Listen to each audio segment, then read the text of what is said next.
વીજળીની સમસ્યાને લઈ લલિત વસોયાએ મુખ્યમંત્રી ભૂપેન્દ્ર પટેલને પત્ર લખ્યો છે।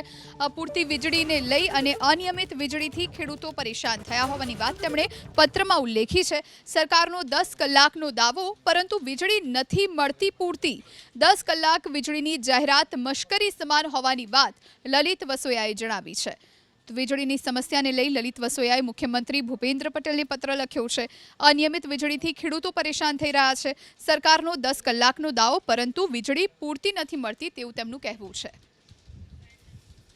અપૂરતી વીજળીને લઈ અને અનિયમિત વીજળીથી ખેડૂતો પરેશાન થયા હોવાની વાત તેમણે પત્રમાં ઉલ્લેખી છે। સરકારનો 10 કલાકનો દાવો, પરંતુ વીજળી નથી મળતી પૂરતી। 10 કલાક વીજળીની જાહેરાત મશ્કરી સમાન હોવાની વાત લલિત વસોયાએ જણાવી છે।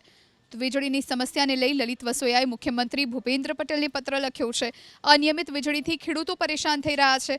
સરકારનો 10 કલાકનો દાવો, પરંતુ વીજળી પૂરતી નથી મળતી તેવું તેમનું કહેવું છે।